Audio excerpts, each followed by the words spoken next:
something fundamentally wrong about me coming to speak about equality and, you know, my voice being the privileged one in this room. You know, it's something weird about the fact that I have a microphone and you're sort of sitting there listening to me. It felt like sort of there was a bit of inequality with that. So I have bought some nachos and I'm going to distribute them, and if I say anything that offends you, you are welcome to throw a nachi at me.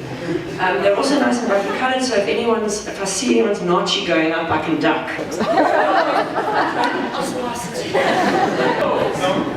Thanks everyone. Okay. So that is it's such an interesting topic, and it was a very broad topic. And I've spent a long time just thinking it through, thinking, well, what am I going to say? It's kind of like talking about the universe, you know, you're kind of going, well, what can I say about it? Where do I land this? What do I want people to come away with? And am I going to offend people? Because it's probably highly likely.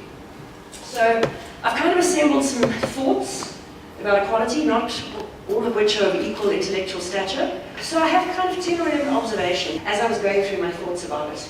Rory Sutherland, who is a behavioral economist and a brilliant man, he works for Ogilvy Worldwide, he writes for The Spectator and also Campaign magazine occasionally. He's a fabulous person to look up.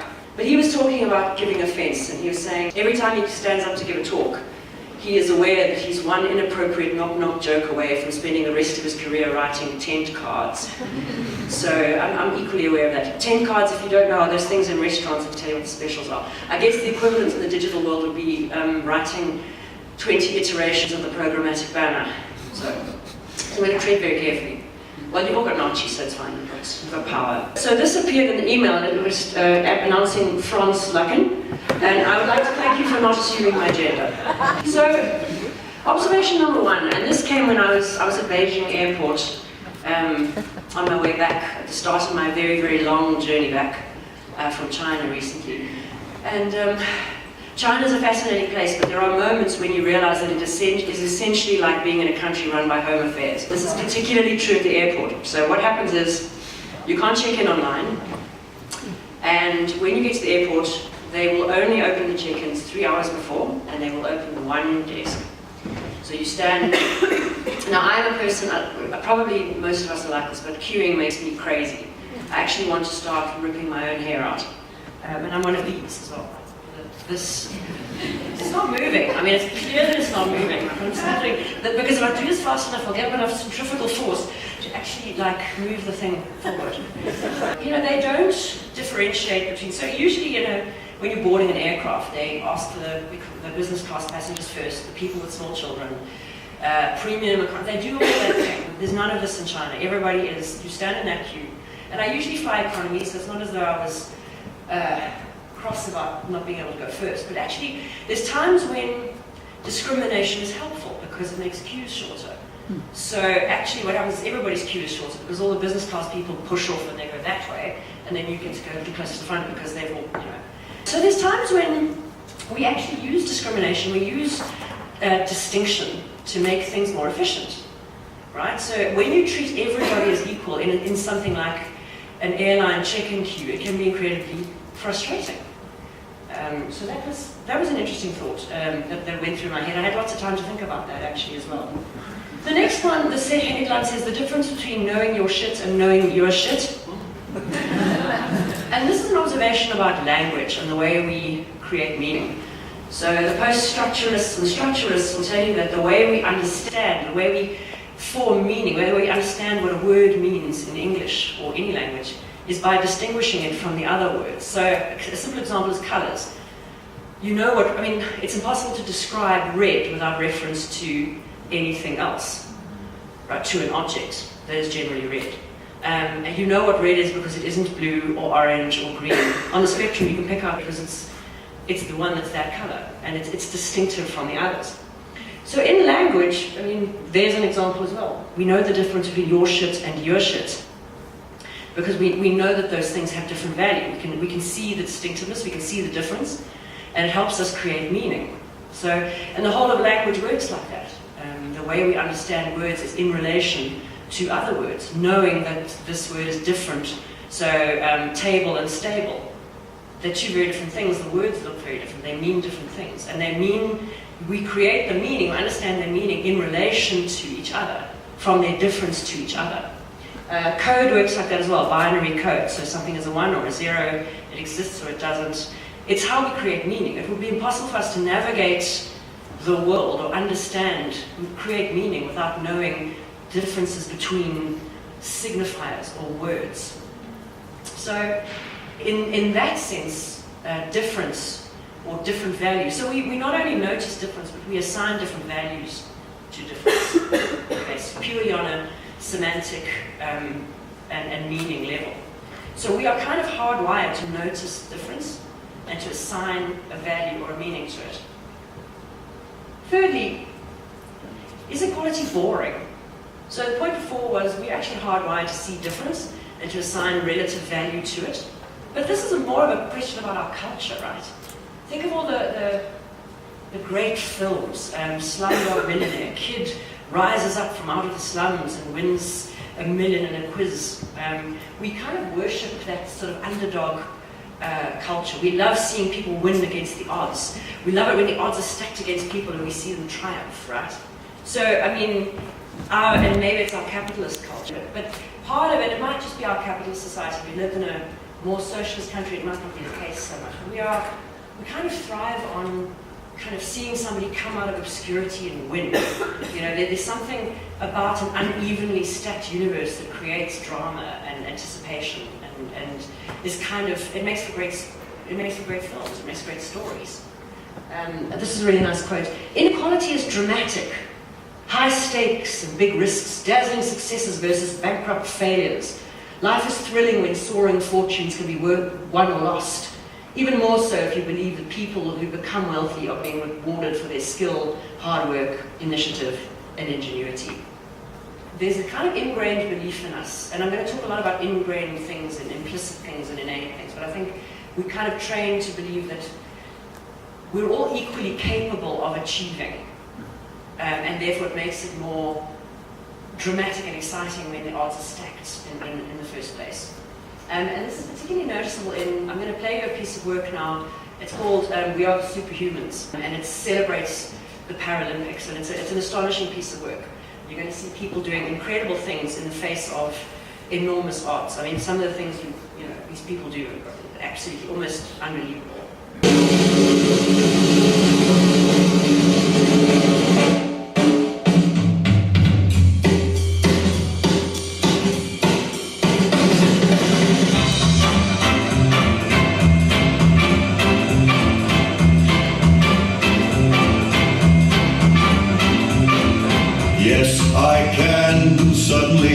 Yes, I can. Gee, I'm afraid to go on as turned into. Yes, I can. Take a look, what do you see? 133 pounds of confidence in me. Got the feeling I can do anything. Yes, I can. Something that sings in my blood is telling me. Yes, I can. I was just born today. I can.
No, you can't. Yes, I can! Are you ready? I can climb Everest. Yes, I can. I can fight you all night and never rest. Yes, I can. I was just born today. I can go all the way.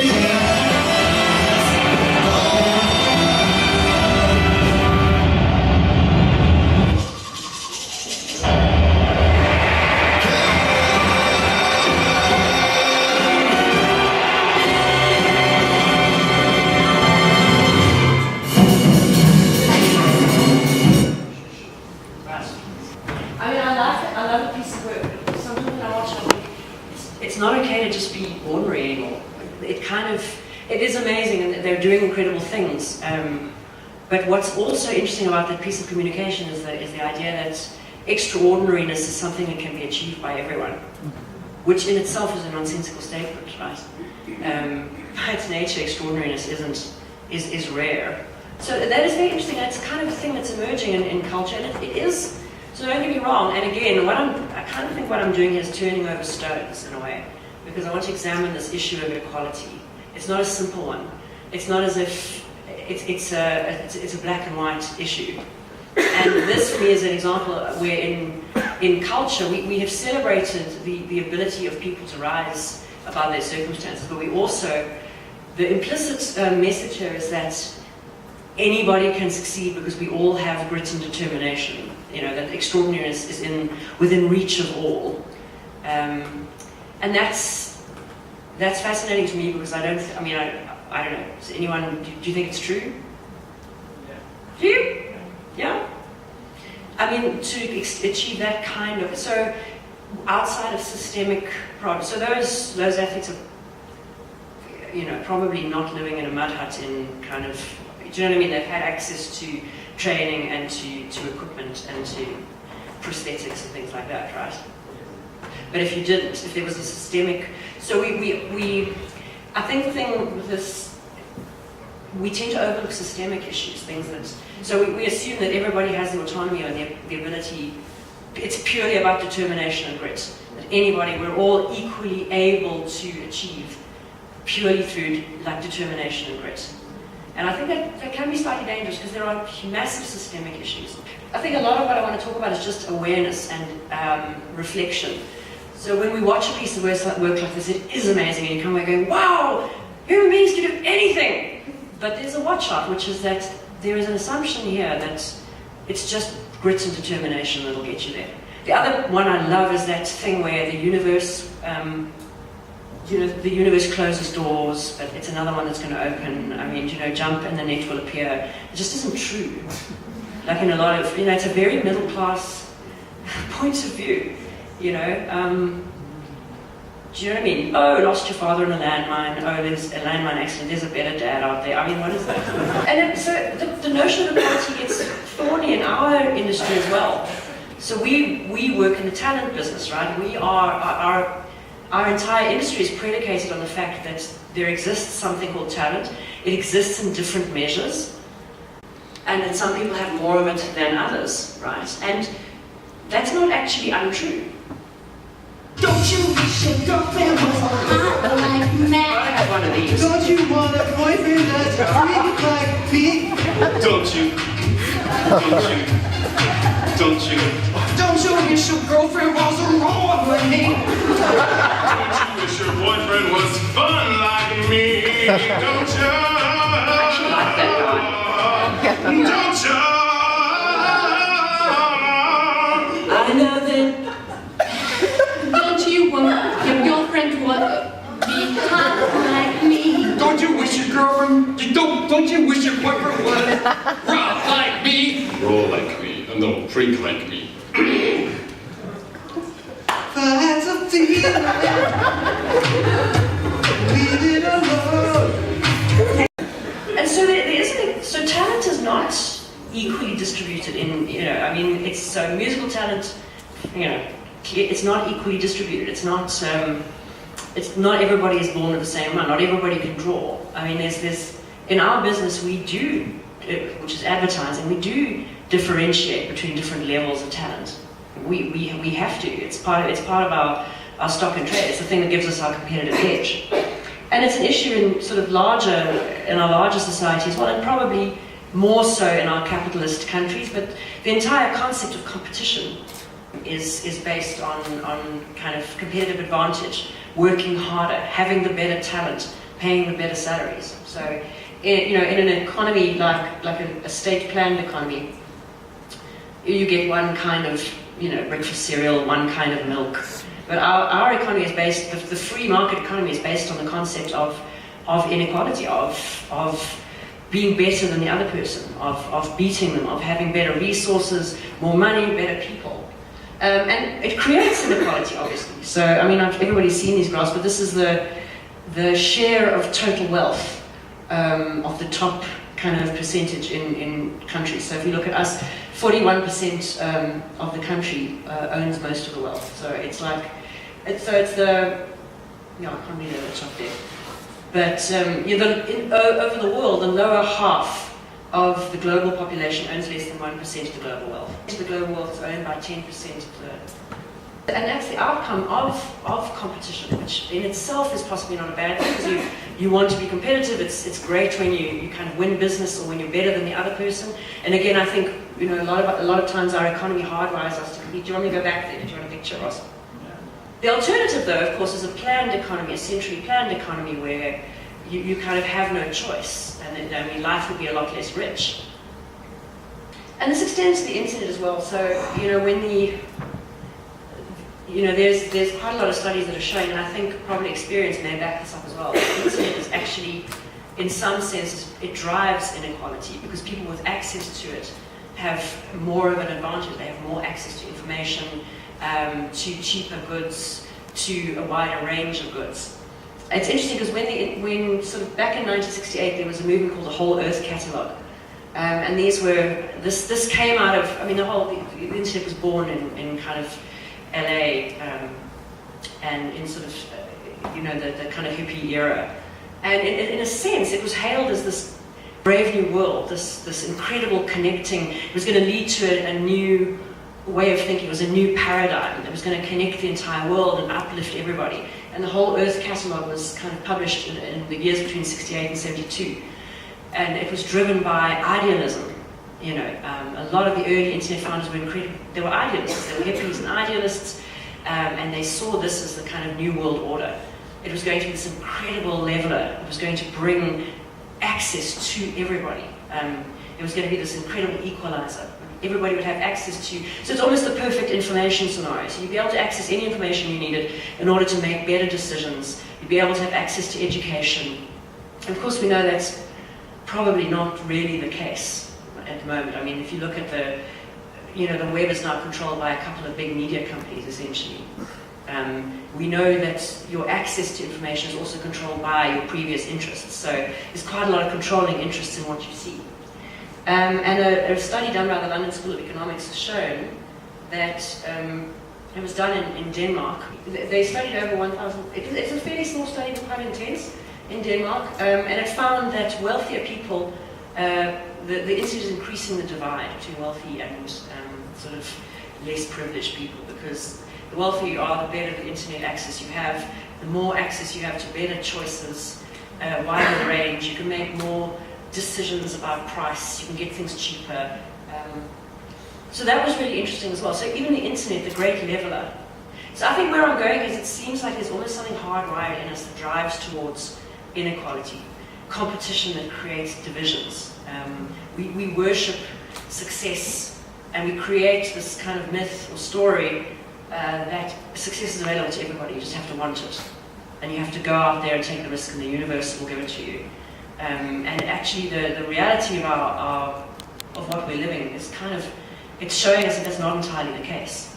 I wanted to talk about my own experience, because I've kind of had a shot at the internet, and I've had a shot at capitalism, but what about me? Like, what am I doing? So it's all very well to sit there and criticize, but what about me, in my own life? What am I doing about equality? And I mean, I thought I was doing pretty well, to be honest, because I've always had a lot of, so with regard to women particularly, I've always employed a lot of really great women, and I've always prided myself on giving women equal opportunity. So if I've employed a lot of working moms, and they've always been the most productive people that I've ever worked with. I'm happy for them to go home at 2 o'clock because I know that they'll work at night and they'll get the work done. They never miss their deadlines. So I always kind of thought I was doing pretty well there. I was kind of. And then I saw this. It is a piece. It's a cartoon made by a French woman. I screenshot it and sort of animated it, so it's a bit clumsy. And it's called "You Should Have Asked," and it kind of blew my mind because then I was thinking, wow, I'm so great. I'm happy to let working moms go home early because I know they'll do the work. I'm so wonderful. Look at me giving people opportunities like a boss. And then I saw this and I was shattered, actually. I hope you can read that. Anyway.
women tend to disproportionately carry the mental load of project managing the home. And so even if you do divide up the chores, she tends to be the project manager of the home.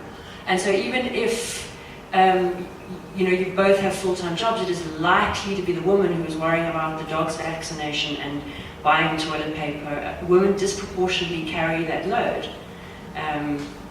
So here I am going, oh, well, I'm giving everybody an equal shot at success by, allowing people to work flexi hours, but there isn't an equal distribution of the mental load. And so even while I'm allowing possibly women to go home and work from home, I know she's going to work late.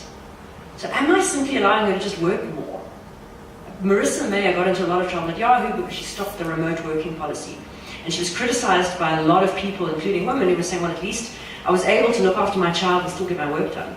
Now, I mean, is that right? Is it okay? And I don't have answers, right? I would love to hear from all of you after this, but for me, I start going, well, I think I'm creating equality by giving women a shot at doing the same amount of work as a man in the workplace, when back at home, she's unequally carrying the mental load of the children and the house and running a household. And that was fascinating for me, and I've kind of been working through that and wondering, am I creating equality by allowing a woman to go home and then knowing that she'll work late?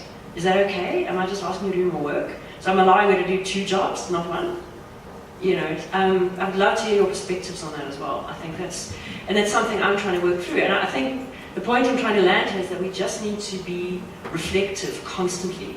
because even when we think we are, I mean, people who say, I mean, there was a classic case, somebody foolishly said in an interview that she didn't see race, which is, it's a prime example of just not being aware you have to, the minute you think that you aren't biased, or you don't see race, or you are totally okay, that's when you need to start worrying. Because we need to constantly interrogate. Even when we think we're being enlightened, I think, if you constantly be aware of what are we doing, is there an unintended consequence of what we're doing? Okay. So this was really interesting, and this isn't a solution. I just think that, I don't think there are solutions. I think that the issue is in just be aware and never taking for granted that you're okay in this space.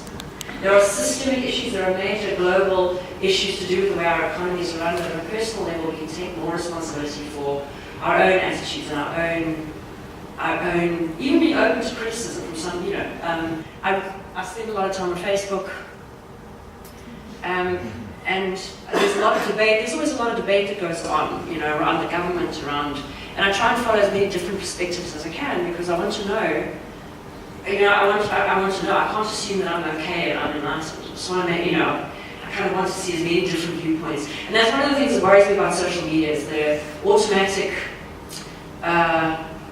there's a lack of debate anymore. I want to hear somebody else, I want to hear somebody else's point of view, and I don't have to be right, I just want to hear it, and then, just let's talk about it. I don't, even if it's repellent to me at first, what would be interesting is it gets to the point where I go, wow, I really see what you're saying there. And I think we lose a lot of that nuance in social media. So what happens, somebody says something and everybody just shouts them down. And when we're missing a lot of that debate, that sort of nuance, which creates understanding, I think. So this is a quote from, I saw a great talk by a woman called Martine Rothblatt. And she's a fascinating person, because she's a transgender activist. So started life as a man, dropped out of college, traveled the world, and then went into the satellite business, started a satellite company. She launches satellites. But what is interesting about her is that I think being transgender means that she talks about boundaries and barriers, and she talks about there are some things that are physical barriers and there's some things that are mental boundaries that we just create. And she has this incredible view on life where I think she doesn't necessarily get dictated to by the rules. And she said, the information is in the entropy. Life's always been chaotic. But we actually need to not run away from not being sure. And we need to kind of have the conversations. And I think she's a woman who's kind of broken boundaries. She's now in biotech, so she's gone into the biotech sphere. She's got an incredible view of the world whereby she doesn't necessarily accept the boundaries that culture or life has handed to her. So that's kind of by the way of information as to who she is. I found that fascinating about her, but she also just said the information is in the entropy. The answers are in the chaos. The information is out there. It isn't ordered. The solutions out there, they're not ordered in a way that's easy to just download. But it's in grappling with the information, having the conversations, that we kind of find a way forward. And I think all of that I've been saying is kind of... So I think what I've been saying is we are, as human beings, I think we're hardwired to notice difference and ascribe value to it. It's in the way we understand language, it's in the way we create meaning, it's in the way we organize our lives, it's the way we organize institutions, it's the way our economy runs. We notice difference and we ascribe a value to it. But what we need to be very careful about is what value are we ascribing to that difference. So we need to kind of learn to be very, very aware of when we notice a difference, what value are we ascribing to it, and not be afraid to interrogate our own feelings and our own assumptions. This is something called Project Implicit. This is a great thing to do. It's a project run by Harvard University. It's a website called Project Implicit. And you can go there and you can take an online questionnaire which will reveal to you where your implicit biases are.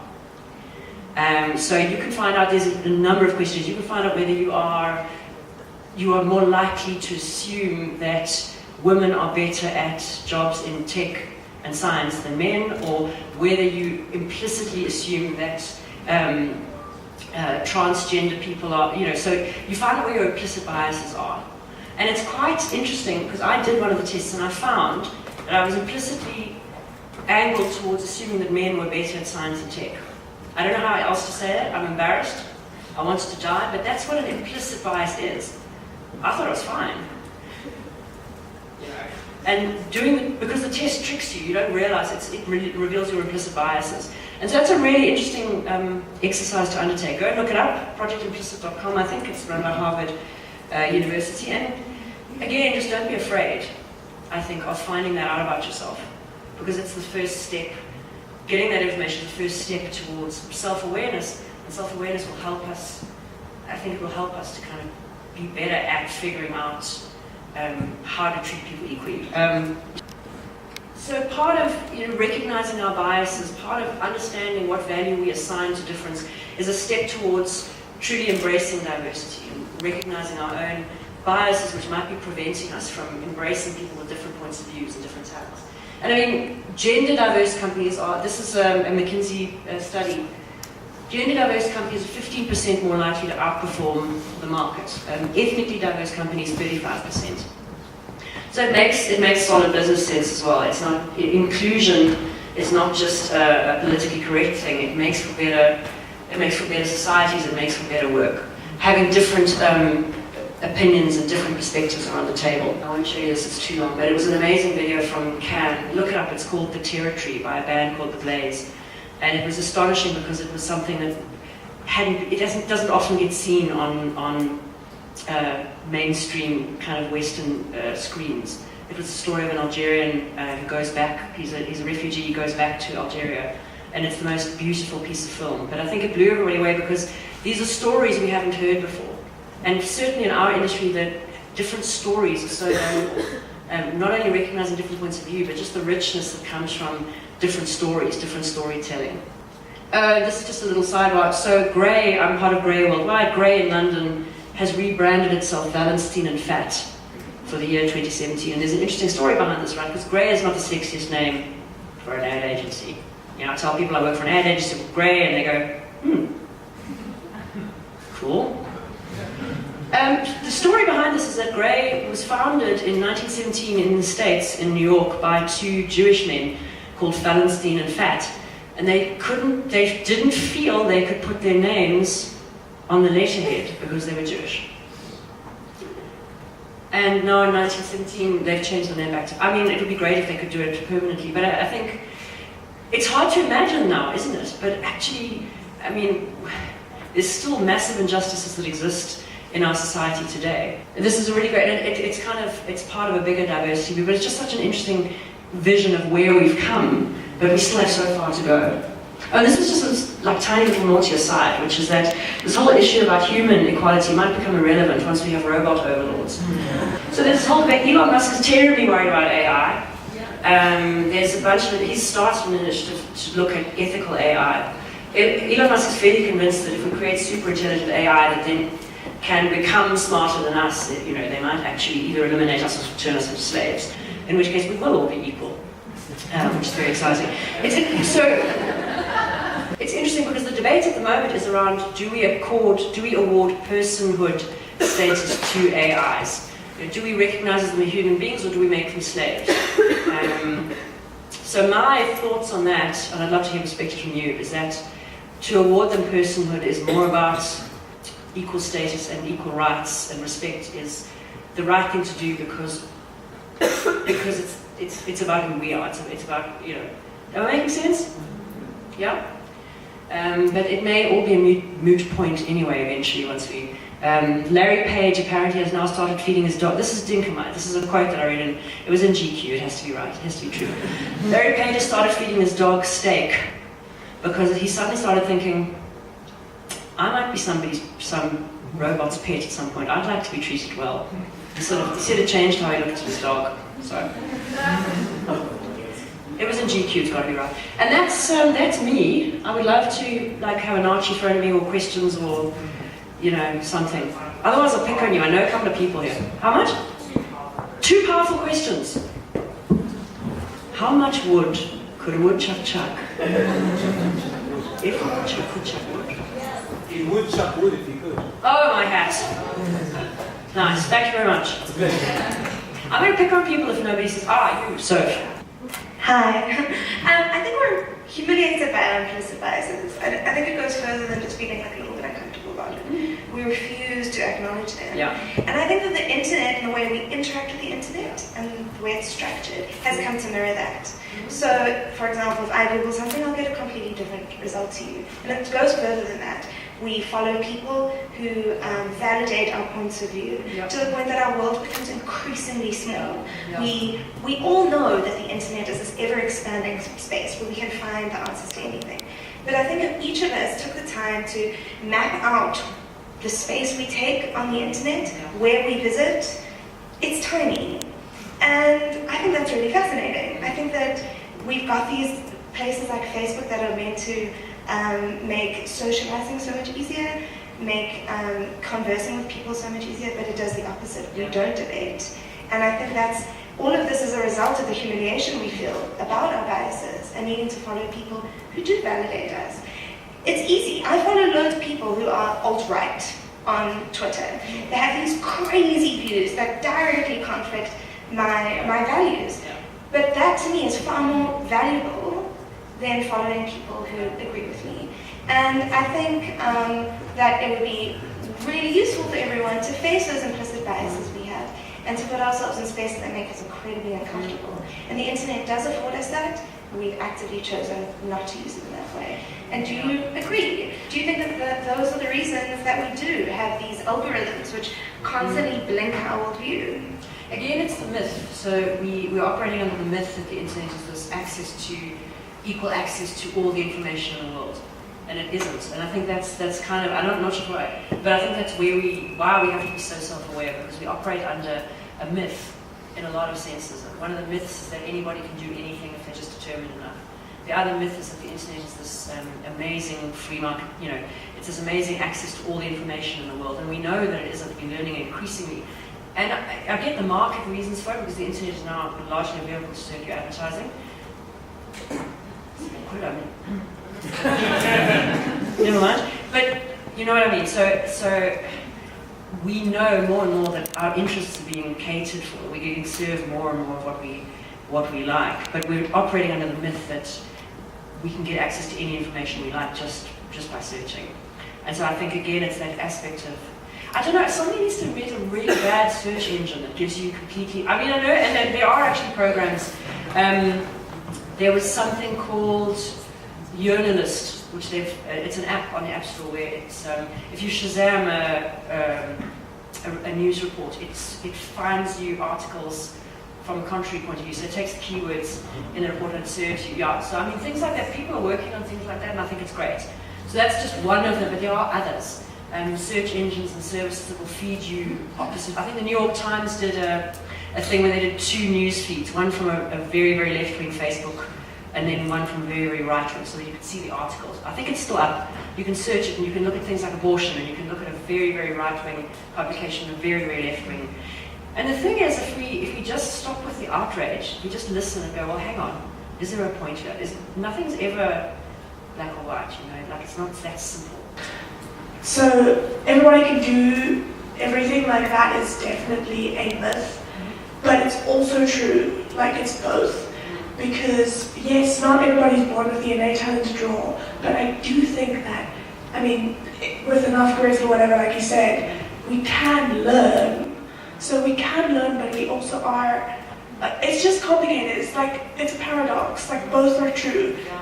It's just more complicated than that, I think. I just want to hear your perspective on that. No, I agree. Yeah, I think sometimes there's merit in believing 2 opposing things at the same time. I think it's generally, and I think it is part of our culture as well. We tend to be quite either or, and I think if you look at, I think there are other cultures, maybe some of the Asian cultures, where it's a slightly more open approach to issues, where you can entertain both sides of the story and acknowledge that both of them are true. You don't have to settle for one or the other. I think you are right. I don't want to say, oh well, you know what, it's just, you haven't got any talent, bugger off, don't try.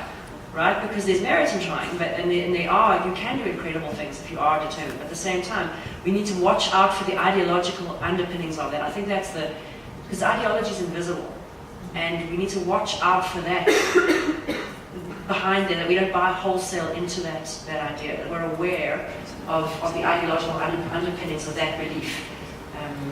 It's just about knowing, about interrogating ourselves. You know, what am I being fed? What am I buying into here? What am I believing? And it is okay to believe two contradictory things at the same time. I honestly think it is. You know, maybe in our culture it isn't, but I think there's a great book by a woman called Catherine Schultz, which is called Being Wrong. It's a fabulous book. And she talks about the merits of being wrong and how error is constructive and you don't always have to be right. And one of the things she said is being wrong feels just like being right. So you can be absolutely certain of something and be completely wrong. So I think there's so much merit in yes and or yes but. We don't have to be right. You don't always have to land, you know, you can actually you can see the nuances of a spectrum of points of view in an argument. And it is about listening, yes. The way that you see those nuances is about listening, actually. You know, listening to the conversation, listening to people. That was cool, thank you. Thanks so much.